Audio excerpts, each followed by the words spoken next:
all so much for tuning in. This is hosted by the APA New York Metro chapter. For all of those who are new to the APA New York Metro chapter, let me just provide a brief introduction. The American Planning Association's New York Metro chapter is a local professional society spanning the city, parts of the Hudson Valley, and Long Island.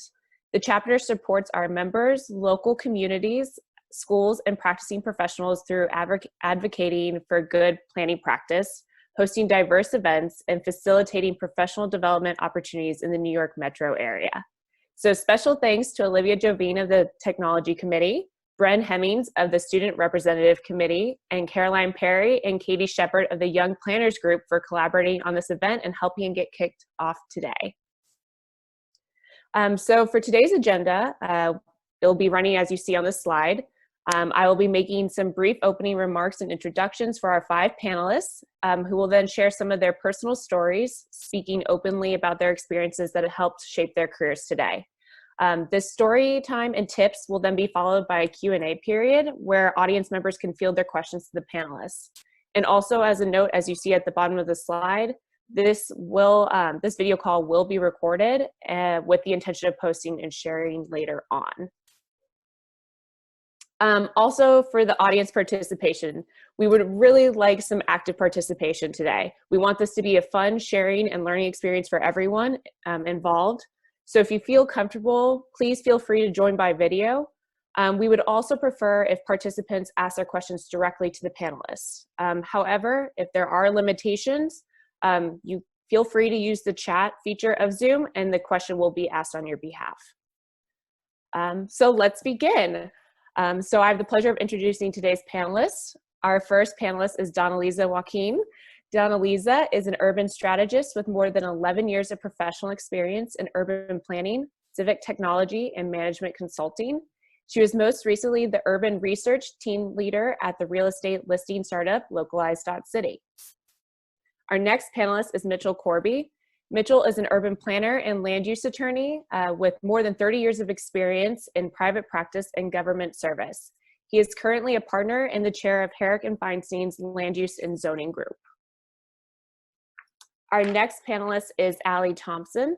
She is currently a project lead at the Climate Service Company. She has over 6 years of combined experience in business development, urban planning, policy, climate adaptation strategies, and environmental justice. Our fourth panelist is Erica Mollon. Erica is a planner and historic preservationist with more than 11 years of professional experience in urban planning, preservation, as well as marketing and innovation. She is currently working as a historic preservation specialist and planner at the environmental consulting firm AKRF. And last but not least is Nathaniel Rotsko. Nathaniel currently works for the NYC-based planning and engineering firm Philip Habib and Associates. He is a transportation and environmental planner with over 5 years of professional experience. So I'm going to stop sharing my screen now, and I'm going to turn it over to the speakers. And Doneliza, you can begin whenever you're ready. Great. Good morning, good afternoon, everyone. My name is Doneliza Joaquin, and as Cameron mentioned, I've been working at the intersection of urban planning, project management, and tech for the past 11 years. I've worked at a planning research firm, a management consultancy, startups, and I've been an adjunct professor teaching GIS. And throughout the years, I found that what has been key to forging my path has been, 1, being open to opportunities that might not have been the obvious choice, and 2, being able to identify and articulate what skills I have that are transferable across jobs and industries. For some background, I moved to New York City for undergrad, I stayed for graduate school, and I was dead set on staying here when I graduated. I was applying to what you may describe as a traditional urban planning job, so everything from city agencies, at research firms, at engineering and architecture firms. But I also came across a fellowship at a civic tech startup. And what the fellowship did is it would take 3-person teams of technologists, project managers, and designers and pair them with city agencies to identify ways to make technology work better for government services, to make them simpler and just more effective. The caveat was that the job was located in SF, in San Francisco. It was the only job I applied to outside of New York City, and it was the one I decided to pursue. And so through this year-long fellowship, it was my first real exposure to working with team members coming from different industries and never hearing of what ULURP was or like the nuances between different transit system pricing structures. And it was an opportunity for me to learn more about hackathons, working with clients, and user research. Had I not taken the fellowship, I think it would have taken longer for me to realize some of the key features I have enjoyed in future roles, such as embracing ambiguity on the job. And so for reference, 2 of the jobs that I have taken on, I was the first hire for that role. So that role hadn't existed before I started that job. And 2, always looking for ways to make experiences simpler for clients or users. And so building off of that, identifying the skills that are transferable have been incredibly important for me as I've transitioned jobs.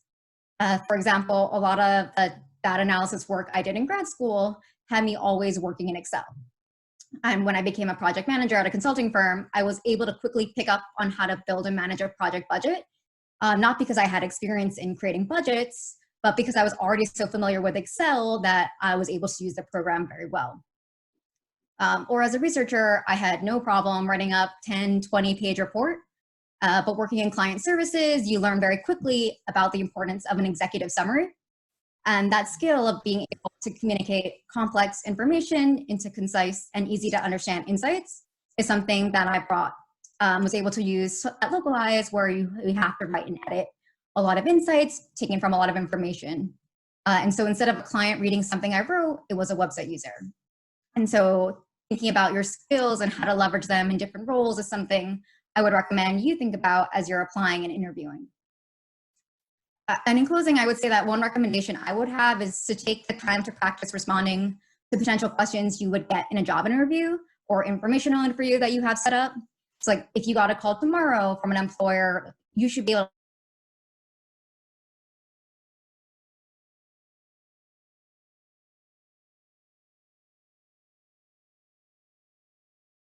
Doneliza, I think you may have frozen. Is anyone? Okay. Hold on.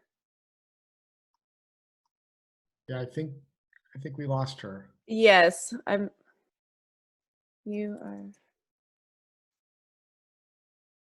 Maybe we can move on to the next speaker and then come back to Doneliza. Yes. Mitchell, do you want to start? Sure, thank you. Well, welcome everyone.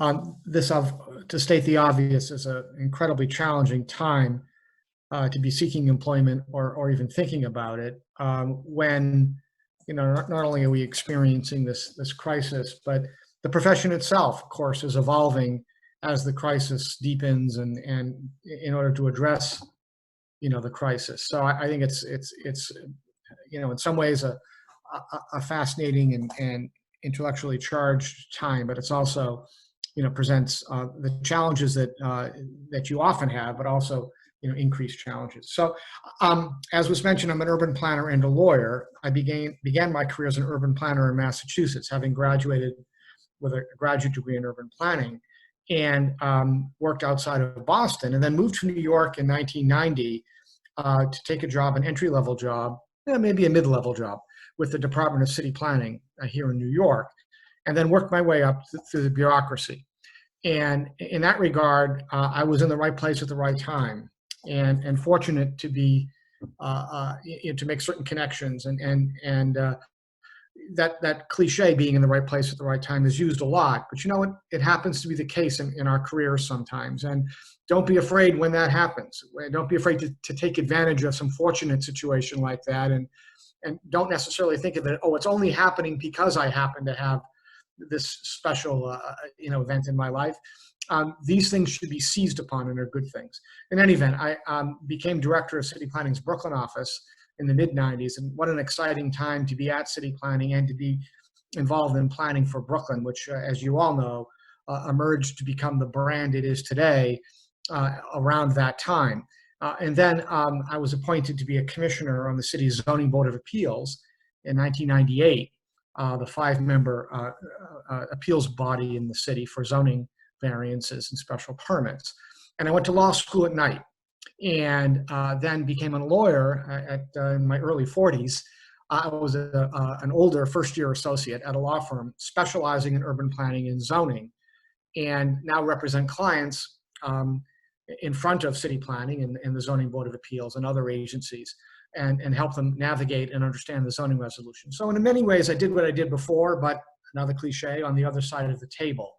And at some other point, we can talk about the challenges and tribulations of sometimes compromising your urban planning principles to represent a real estate developer. That's a therapy session and a different set of conversations. In terms of providing some level of counseling about careers, and again, this may be obvious or not, but plumb all of your contacts and don't be afraid to reach out to people that may just help you gel what your thinking is and help frame your thoughts about a career. And start with those maybe that you imagine will be the most cooperative and communicative, as that'll help gel your thinking again. And even if the contacts seem far afield, don't hesitate to reach out to them. And again, it may seem obvious, but have those conversations, talk to people, reach out, former professors, colleagues, friends, and as this, you may be surprised at who knows who and what connections and threads of connections can be made. Think also about ways in which you're different. Consider your own social experiences and background, who you know, how you got to where you are. Your dialogue needn't be something traditional about planning. There may be something peculiar and interesting about what you're doing or your background that'll help frame this discussion. Look, at the end of the day, planners are generalized specialists. And you may have heard this. I heard it when I first started law school, that as you get this degree, you begin to think differently. Planners think differently, and they think about a project or a site holistically. And don't run from that, but embrace the idea that you are thinking differently about the city, about the block, about the building. Architects think about the site. Planners think about how the site jives with the economy of the city or the larger framework. So I think that's vital. But I'm happy to expand on this and talk in response to questions. But I think it's an exciting time. I am bullish on the field, although some people are concerned. I find it will, I think, as we emerge from this crisis, be a compelling and interesting time to be in this field, and there will be opportunities that come out of it. So that's, I guess, what I would say for now. I'd be happy to chat more, and as I say, engage in this conversation. Looking forward to it. Wonderful. I'm going to let Allie, before you begin, I'm going to let Doneliza just finish up her closing statement real quick, if that's okay. Apologies for that technical error. So just wanted to close out and say that my recommendation to you that are looking for jobs now is to take the time to practice responding to potential questions you would get in a job interview or informational interview. So if you got a call tomorrow from an employer, you should be able to answer questions like, what are your strengths? What's your communication style, both with your team and your manager, and how you prioritize work? And I actually think that this time is advantageous to you to be able to prep. Wonderful. Thank you. Allie, do you want to start? Sure. Good afternoon, everybody. I'm really excited to be here. This is a really stacked panel. So, hi. Okay. I took a bit of an unconventional path to urban planning. So I had my bachelor's in kind of earth science. So I knew I wanted to do something involving atmospheric science, climate, environmental science. Just really didn't know where to go with that. And it took me a while to land that first job after undergrad. So I spent a lot of time I think what my advisor called is just throwing noodles on the wall and seeing what sticks. I didn't really have a tailored resume. It wasn't a good way to go about it. And so I decided to take an internship when I first started out of undergrad. And I ended up working in an environmental nonprofit, but doing communications and business development. I ended up doing that for about 3 years before I decided to go back and get my master's in urban planning, focusing on climate change adaptation in cities. And so it was really tough for me to go and find my first urban planning job after grad school, because I thought, what am I going to do with 3 years of work experience in business development and communications and marketing? I didn't know how to make it relatable. And so I think what we've heard the other speakers say so far is really finding those transferable skills. So I learned that business development really taught me how to not only raise money, not only to sell a business, but how to sell a service and how to kind of market myself, which made me more coordinated and more confident in interviews. And it really helped me to become the project manager I am today, because I was extremely organized and knew how to basically run projects and run businesses, and which is all transferable along with my degree. So I had all these other experiences to support my degree as well. And so I guess the next bit of advice is to use every resource you have, not just your connections, but your school. I graduated my master's at George Washington in DC, and we had a really great career center who did practice interviews and walk you through your resume and got it nice and clean. And so really harness all your connections there. I would say in most jobs I have had was through some form of connection. Even in DC, I was serving on the DC's APA board. And when I got that first planning job, it was one of the planners who was leaving her position who said, "You're looking for a job, aren't you?" And so I wasn't shy when I was graduating. I told everybody I was looking for a job. I had to go to the APA happy hours and everywhere. And I said, "Oh, you work at AECOM. I heard you guys are hiring too." And so I was just really not shy about making those connections, also in a polite and respectful way, of course. But when you are out there looking for jobs and new career opportunities, don't be shy to kind of sell yourself a little bit and really use your resources there. I guess the last thing I want to say, I guess we'll get into the Q&A and I can dive in, of course, but happy to answer any other questions. Wonderful. Erica, if you would like to start. Yeah, sure. Can everybody hear me okay? Okay. So I'm Erica Mollon, and I currently work at AKRF. I am a historic preservation specialist and an urban planner at AKRF. But I kind of had I think this is sort of a trend we're going with right now, having a career before our urban planning career. So I actually started out working for a health insurance company, doing nothing to do with urban planning or historic preservation. But I got that job actually during the last recession. So I feel like I kind of understand a little bit about what you're going through right now, trying to find a job. However, obviously there was no pandemic, it was just a recession. So I think my advice for people looking for a job during this downturn would be, don't be afraid to take a temporary assignment or contract work. I know I've seen a couple things out there right now where different states have gotten different grants for short-term research work. Don't be afraid to take a job that says it's only a job for 6 months. Once you get your foot in the door and you start meeting people and they get to know you, if they can find a way to keep you, they will keep you. And it's a good way to try out a company too, to say like, is this a good fit for me? Do I even like it here? And then it's no hard feelings if you don't and you do decide to leave after 6 months, but it gives you work experience and it gets your foot in the door. I would also say, don't be afraid to take a job at a company you love that isn't the position you want. So when I first started out, I actually took a job as an executive assistant, which was not what I was looking for. But through that job, I made great connections and I talked to everybody. And because I was the executive assistant for a department of 200 people, I got to know all 200 people.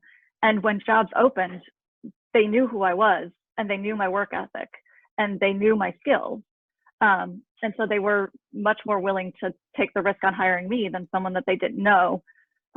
So even though it wasn't the job I wanted, it was in the department I was interested in, and it was in a field I was interested in learning about, and it definitely paid off in the long run. So I took a 6-week temporary job that turned into 6 years and 3 different careers, and I kind of moved up through marketing and through innovation. And marketing and innovation might seem like something that has nothing to do with urban planning, but again, I think we've kind of said this, there are skills that you pick up along the way that are useful in every job, be it Excel or excellent PowerPoint skills, or just learning to speak to other people who may not be like you or may not come from the same educational background you come from to be able to learn how to express your ideas and your thoughts. Those skills work everywhere. And learning how to manage projects. It doesn't matter what the project is. If you know how to manage a project, you can manage any project.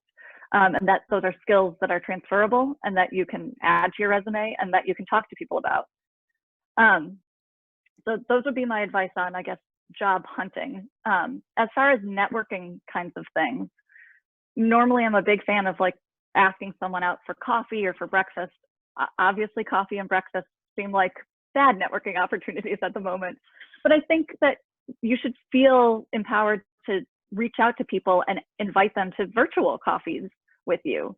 And I think when you reach out to people, obviously, like, you know, start with people you know and that you trust, and then they will, this has happened to me every time, they will give you a list of people that you should reach out to. And reach out with specific questions, I think. You know, don't just say like, hey, would you like to get coffee with me this week? I think say something specific, like, I would love to learn more about your journey to where you've gotten. I would love to learn more about this thing that you're working on. I'm really interested in learning about this that you're doing. Would you be willing to have virtual coffee with me one day this week or next week? You know, ask something specific. And I think also if you have a connection through a friend, you know, say like, I've talked with Bill and he's recommended I reach out to you because we're both interested in this topic. Would you be willing to chat with me? And I think you're going to get a pretty high take on those, especially if it's something like a virtual coffee, because it's low stakes, it's just a conversation.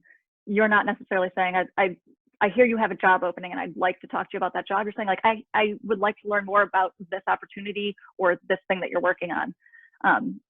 And then my other advice, I guess, would be to be yourself in all situations. I've worked with people before who have said like, oh, well, you know, I try to be just really professional at work, but my coworkers don't know me.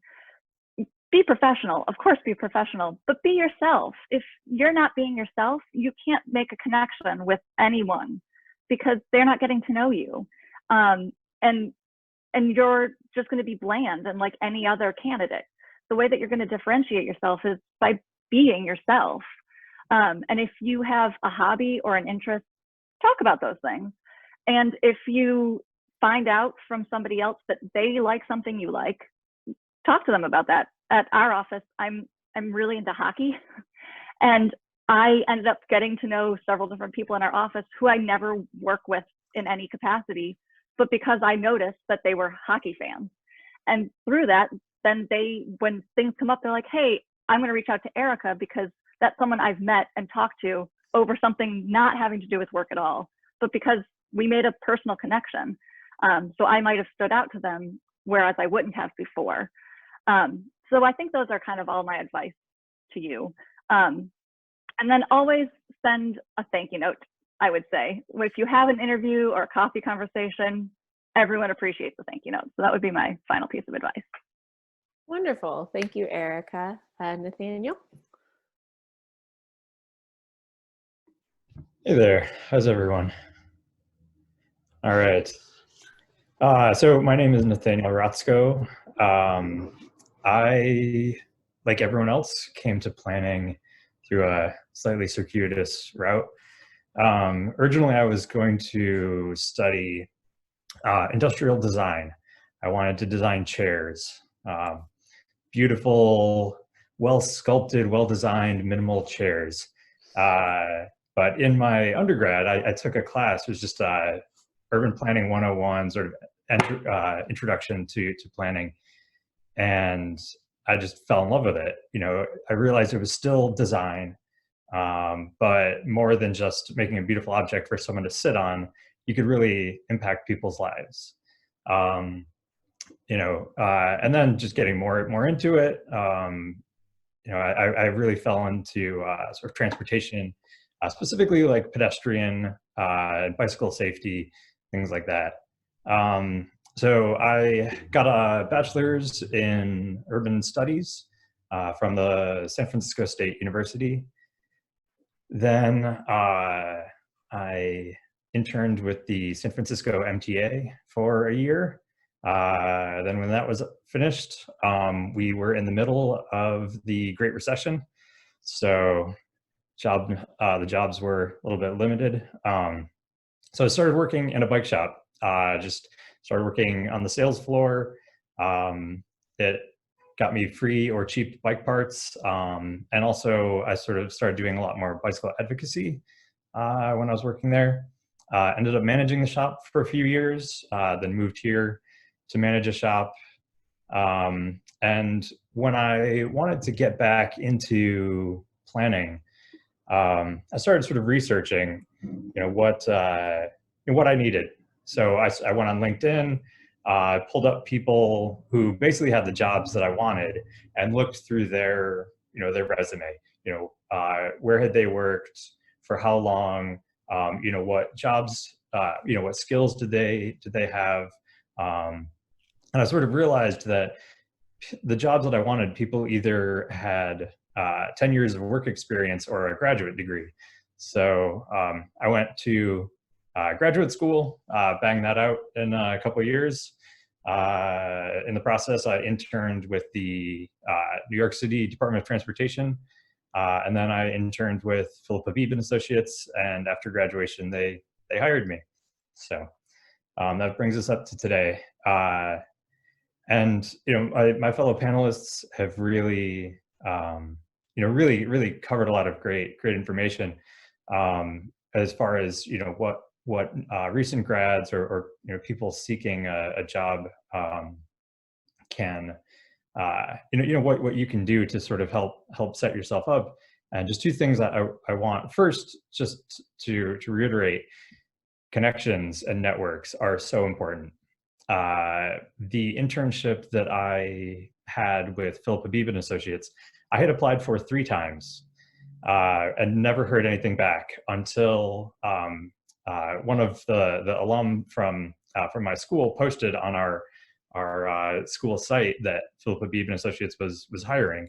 So I reached out to him, had never met the guy, but offered to have coffee if he wanted to meet me in person, but sent him my resume, sent him my cover letter, sent him just a little information about myself.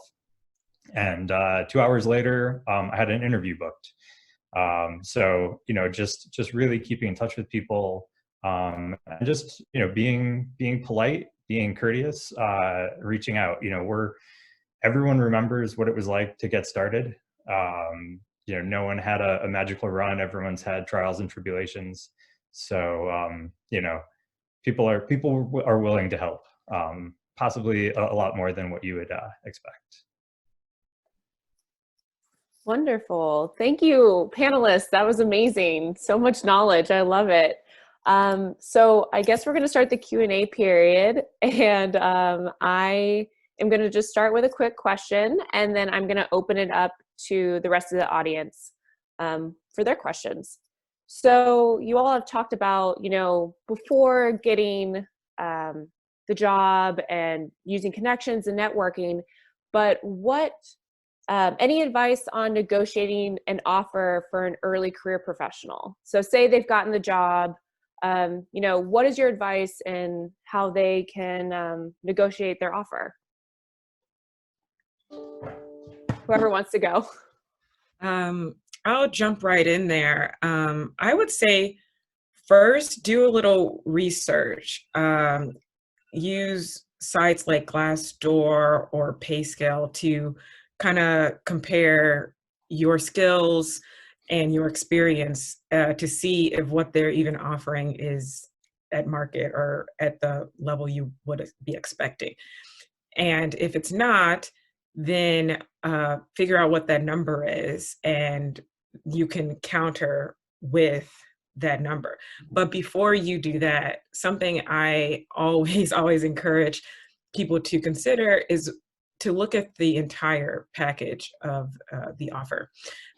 For example, one of my earlier jobs in my early 20s, I accepted a job and we had really great benefits. Free healthcare, free subway transit, free food every morning, and a matching 401k plan, all these things that you don't really think about when you are younger and you're still on your parents' healthcare. So I got a job after that for maybe just a couple $1,000 more, but a terrible benefits package. And going to the doctor cost me a ton of money, and paying for, I think, the DC subway every day was really expensive. And so before you go in there and counter the salary, really consider the entire package of what they're offering. Yeah, this is Mitch. I think that's really important, maybe the most important thing. But in addition to the idea that whether or not there's advancement and what opportunities might exist to move beyond that current salary, and if there's opportunities for rapid advancement, then that can be a very good thing and maybe make you feel better about a certain level. It's hard when a number is disappointing or not what you had hoped. And yet at the same time, it's an offer, and it's one that you like, and many other things about the position are likable and you're excited about. And, I guess we've all been involved in those situations where, many of us, where you're confronted with a decision like that. And that's why keeping in mind what may come next, I think it's important when you accept a job or you're contemplating it, you think about the next job. It may seem awkward that you're doing that as you enter into a new position, but having in mind what you might do next is important in this regard as well. I think I would also add, don't be afraid to, if they're unwilling to come up to a number that you would like, don't be afraid to also ask for maybe like a mid-year review from the beginning. Say like, could we, before I even accept this offer, can we agree that in 6 months we'll reevaluate where I am? And if I'm exceeding your expectations, we could, bump it up to like maybe a pre-negotiated number or a percentage. That way you kind of know you're incentivized to work harder, and they know that, it's already on the table that you'd like to rediscuss it in 6 months. I think that that's fair. Wonderful. So I have one more question. So you all have given advice about students, like we said, reaching out to all their networks and connections, but what advice would you give to those students who are unsure of how to reach out and ask for an opportunity to converse? What would be some of your recommendations there?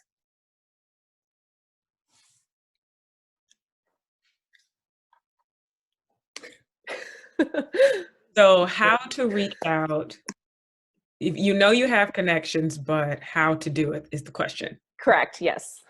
So something I did, maybe this is a little creepy, but something I did was I got onto LinkedIn and I Googled the job title I thought I wanted. And then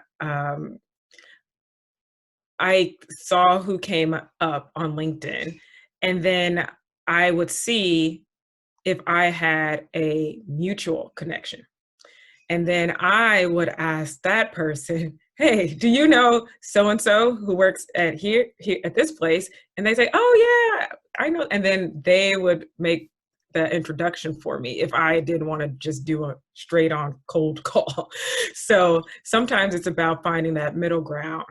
And I know at GW, I think we had a alumni Facebook group. And so it was a little more informal to be able to just send a message on Facebook or comment on an article that an alum had posted and say, oh, hey, like I was really interested in this. And then you could start with the virtual coffee or maybe just a quick phone call. But if you are just unsure about that initial touch, sometimes it's about having either a mutual connection, or maybe if your school has a Facebook alumni board, that is something that is a little more informal. I think also like what other panelists have mentioned before about being genuine. So that as you've been in school, as you've been reading articles or following different organizations, like following what programs they have, like when you reach out, ask them about a program that you've been following, and not just, hey, can you talk? Like I'd love, like as I think I mentioned earlier, like, do you have other like specific questions you want to speak to? And I think that's where like I would be more inclined to respond to someone myself, is like, oh, look, they've already taken this time to research. They're going to come to this conversation with questions to ask, and things that they couldn't have already found out on just doing internet research alone. I think that's where like everyone's time is more valuable and like better used, is like when there's something to build on. Wonderful. Well, thank you so much. So I'm going to open up the floor to anyone who wants to ask a question. Remember, we do have the chat box, but if anyone has a question via video, go ahead. I'll go. Can you hear me? Yes. Yes. Hi, my name is Craig. This one is probably directed mostly to Mitchell, but of course to anybody as well. Mitchell's path and mine are somewhat similar, but in the reverse. I've been a real estate litigator in New York City at a mid-sized law firm for about 20 years. And I'm starting my master's in urban planning at Hunter in a couple of weeks. Oh, that's great. I hope you'll take my class. I will take your class if it's up. Yes, absolutely. Oh, it'll be on. So, you know, I've never been in the public sector. It might be a good idea to start looking into that culture, but I guess in general, I'm just interested in hearing about anything you might want to say, Mitchell, about this midlife kind of shift. Although yours was from public to private, but whatever you can tell me. Well, thanks, Craig. I think making that kind of transition, whether it's the way I did it or the way that you're going to do it, is challenging because and again, as I alluded to earlier, you're kind of switching sides. Not to say that one is adversarial over the other, but they are quite different. And whereas your role as a lawyer is to be an advocate one way or the other, or a champion for one side or the other, it's a little different when you work for the public sector. I think you've got a specific set of skills that I think are going to be very welcome.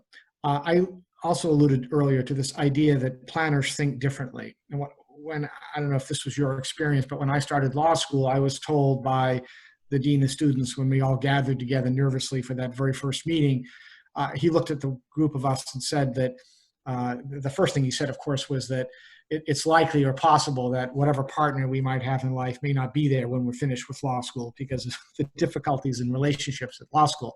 But then he said that that lawyers think differently. Be prepared to find out that you think differently. And I thought to myself, because I was a little older, gee, I'm very happy with the way I think now. I was a little anxious about this notion that I'm going to somehow think differently. The truth is that urban planners, I think differently just as lawyers think differently. And there's some parallels between the two. And I don't mean to put down all urban planners out there by saying they think like lawyers. But what I mean by that is to think critically, to look at something as if you're looking at it through a prism. And that is sort of what lawyers do. And as you did as an advocate and as a litigator, you try to assess all sides and anticipate arguments coming from different directions. Well, planners do the same thing. And so I think you'll find the transition to be easier because of that. You already think like an urban planner and you haven't started planning school yet because you think like a lawyer. So there are some important and I think interesting connections between the two professions.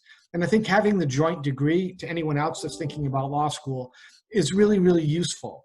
And I think it only strengthens and will strengthen your role as an urban planner. So I do teach this. This is not a plug for my class, but I do teach or maybe it is, but I do teach a zoning and land use class at Hunter, which is an intro to, as it sounds, to zoning. So I'm happy to talk more about it, Craig. I hope that was somewhat responsive.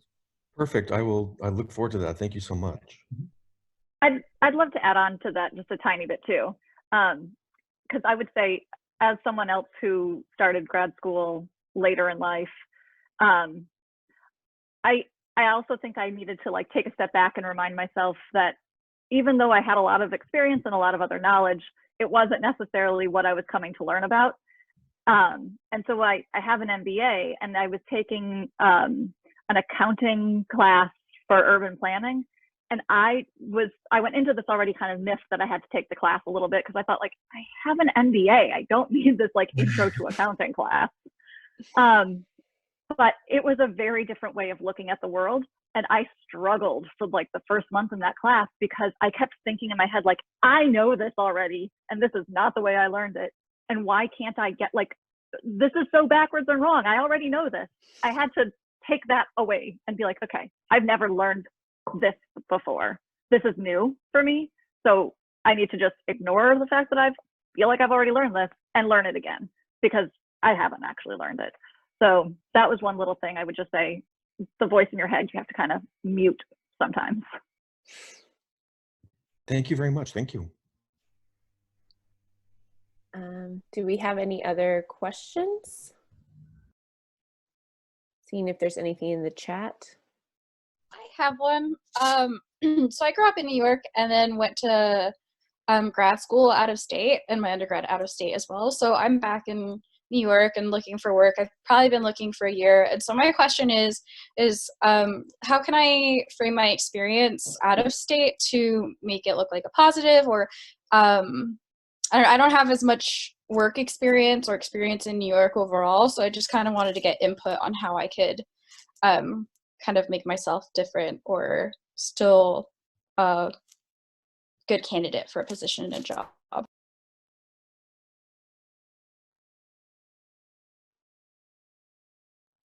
Well, So I can try to begin, and then maybe Erica, I think you were about to try. I came to New York from Massachusetts, and you know, having planning experience in a different state is not a handicap, and instead should be seen as an advantage, because what you're bringing to New York is experiences formed elsewhere. And look, the planning field and the planning background has similar principles throughout the country. The rules and the approach and the policies and the politics are going to be different from one place to the next. But I think it, you know, turn what you may be thinking of as a bit of a ball and chain into instead an advantage. Erica, you were about to jump in and. Yeah, I feel like I would echo sort of that same idea. So I actually live in Miami now. And I still work part-time out of New York, but I also do work in Miami. And I had never lived in Miami before. So I feel like that was one of the things I struggled with a lot when I moved, was like, how do I make my New York work experience relevant in Miami? But I think you got to sell it as your positive, that you have an outside perspective. You've worked in other places. I actually interned internationally. So I also had like weird work experience that I didn't think anyone would be interested in. But that's the question everyone asked me, like, what was it like in Albania and what were they doing there? So bringing an outsider's perspective and fresh ideas, that's what you've got to sell from your out of state experience. Because what happens in a job and what happens in a place is you just sort of rehash the same ideas over and over again, and you stop thinking innovatively at some point. It happens to every company, I feel like. So getting fresh ideas is a huge, huge advantage. And so I would put that first and foremost, that, you know, that's your selling point. You have fresh ideas. Would anyone else like to add to that, or any other panelists? No?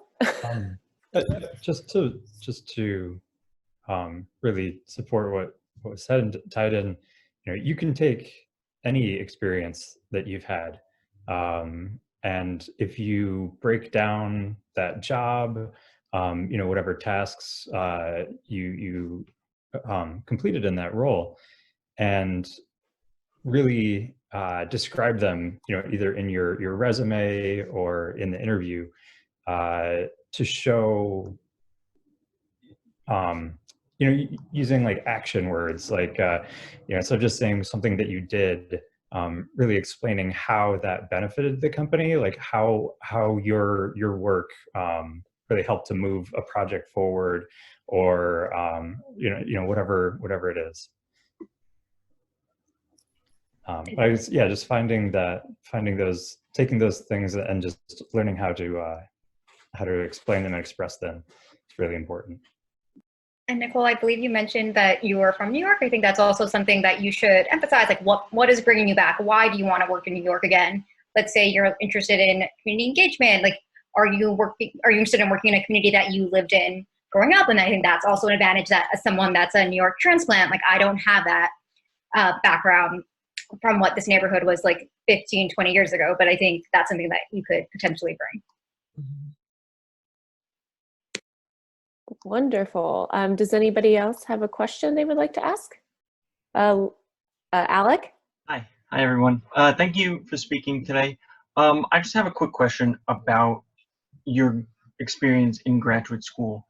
A lot of you have spoken about your professional experience, but to what extent have professors in graduate school helped you professionally, helped you after you graduate? Do you view them as a connection? Do you still stay in touch with them? How do you view them as resources after you graduated as opposed to educators? That's a good question. Oh, go ahead. Oh, no, go. I still keep in touch with a lot of my professors as connections now. I just had coffee and dinner with the dean at GW for urban planning and my thesis advisor I got to meet over again. And so even when I was transitioning after my first urban planning job, I was able to connect with the dean of urban planning because she knew that I had transitioned from DC to New York, and she set me up with someone who was working in New York at a startup here looking to hire an urban planner. So always keep in touch with your professors and advisors because not only can they help inform your career decisions, but they know people all over the country, maybe even all over the world. So it's always a really good connection. And I think it's always been really good for me because I can kind of keep in touch with them to meet alumni ahead of me who may be living in New York and can help me network and meet other people. And it's also been a great mentorship because I've been connected to current students at GW and who are graduating this year. And so some of them have reached out to me and asked me to coffee when they come to New York because they're trying to make that transition from DC to New York as well.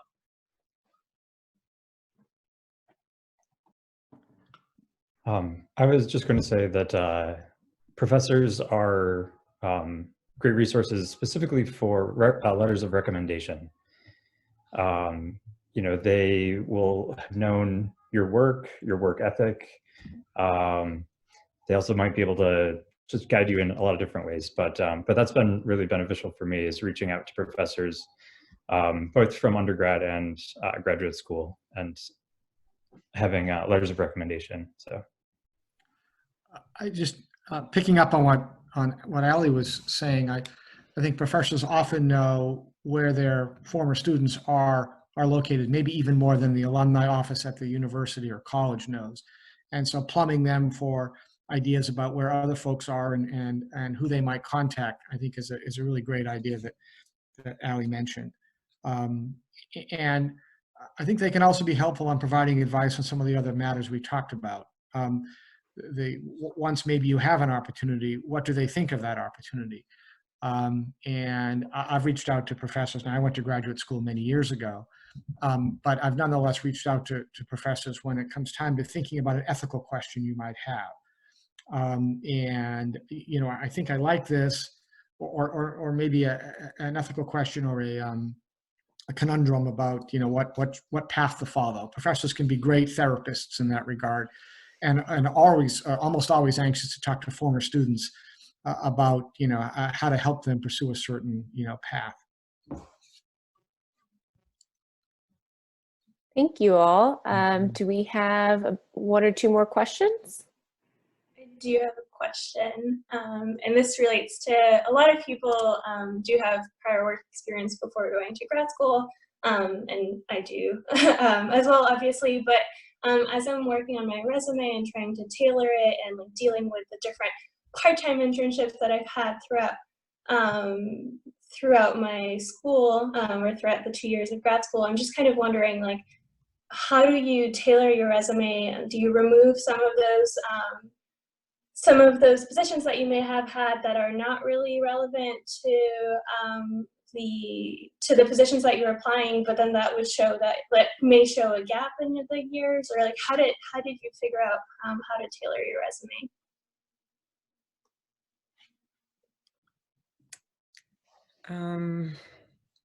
So I personally would never want to leave a gap. I would try to leave the position on there and find a way that it's related to the position I'm applying to.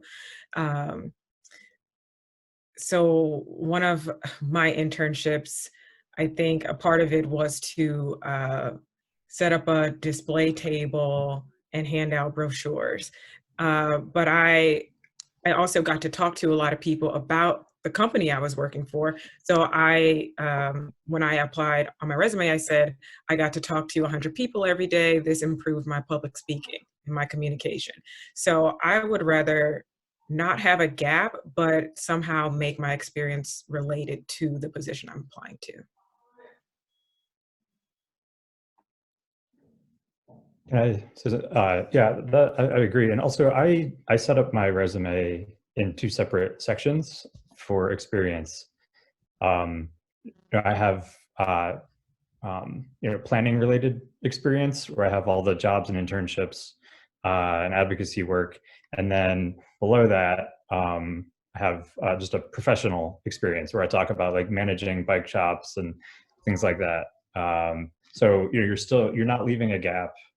You're still putting all the information in, but that's just how I've set it up, and it's worked for me. But if just sort of breaking things out into subsections might be helpful if you're looking at if it's not sort of chronologically not working. I also have had jobs where I've had multiple jobs at the same company, and maybe not all of those jobs need to be on the resume. So I'll do like a header, like, whatever company, and the dates of the full dates that I worked for that company. And then I might have like 2 headers, subheaders under that where I have, like innovation specialist and marketing executive or whatever. But I don't necessarily put all the jobs that I did or the exact dates that I did those full jobs at that company, just so that I can eliminate sort of the gap. But yeah, I would never leave a gap in your resume, because that looks worse than having a job that isn't relevant. So yeah. I have a question. Go for it. So now that we're all sort of facing a little bit more downtime as we're in lockdown, or maybe there's downtime between graduation and securing an offer, what are tips from the panelists for sort of using that downtime productively to either add value or distinguish yourself as a potential candidate in the future?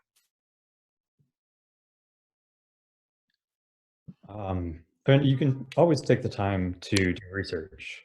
When I was starting to wind down graduate school, I started an Excel spreadsheet with all the companies that I thought were interesting, and having their contact info, having a little bio, sort of what projects they work on. So just having that. Then after graduation, I could go on their website, and see if jobs were posted. Also, sometimes there would be a way to just submit a resume, even if just an unsolicited resume. Just a lot of companies will just have sort of a repository for potential candidates that they'll go through. So even if someone's not hiring necessarily, like you can still reach out. I guess those are my 2 suggestions. Also, in addition to like making edits to your resume, I think also an opportunity to add supplemental support for your resume. So maybe if you have an online portfolio, if you a lot of jobs when I was starting out required a writing sample, and like the only thing I had were these like long research papers from grad school, and so like having like a 400, 500-page Word essay might be really helpful to be quickly able to share. Like, let's say you're doing an informational interview, you're like, oh, also here's a quick article I wrote about this topic. And that's something where they get to see more about your personality, more about what you're interested in, and also you have this ready to go when you're not fumbling, like let's say you're in the last round of interviews and like now trying to write a new writing sample. I would just add, and maybe I'm just speaking from my own experience or myself, but right now I'm craving human contact. I live alone. So I think a lot of people actually seriously are probably themselves have more time. So you may have the ability to reach out to people, and they may be more willing and able to speak now than they might otherwise be. They may themselves be less busy. They may themselves be, craving human contact. So I think use this time to, once again, plumb your contacts, even people who you may not know that well or may not seem directly connected. Take the time, have these conversations. You'll learn about yourself and learn about what you have in mind. The other thing I would suggest during this time, when you may have time, there are at least two city agencies that are now having online public hearings: the Board of Standards and Appeals and the Landmarks Commission. And City Planning Commission is not there yet, and the City Council hasn't really had public hearings. There are legal complications and issues with the public meetings law, but the Landmarks Commission, just, you do have the ability to participate in their hearings and certainly at least listen to them. And they're fascinating, and you'll learn about projects across the city. Same is true with the BSA. And it's remarkable what you might pick up during that time period, and I think potentially very useful. I would also suggest looking into joining a volunteer board or volunteering with an organization that you like that might have online opportunities, because that's a great way to get to know people, to network, and especially now that we're all remote. I know I'm on a board, and we meet remotely right now during the pandemic time. So it's a great way to kind of get involved, and we do have downtime. So yeah, volunteering. The last thing I'll add to what everyone said, it was really, really great, is I know if you're in school right now, last thing you want to do is take another class, but I think it's a really good time to boost your skill set or get a refresher. I know when I was searching for a job, I hadn't taken that GIS class in 3 or 4 years, and so I just did a quick little refresher, or you make use of that .edu email address, sign up for another free course, or get in there. And take care of yourself. When you start working, you'll be working. So take some time. Well, thank you. Unfortunately, we've run out of time, but I want to give a virtual round of applause to our panelists. Thank you so much. This was amazing. There was so much knowledge shared, and I loved hearing about everyone's backgrounds and bios. It was wonderful. So thank you. And just wanted, if anyone wants to reference this panel in the future, you can check out the APA New York Metro Chapter Tech Committee YouTube page. So if you need to reference this later on. But thank you again. Happy Monday.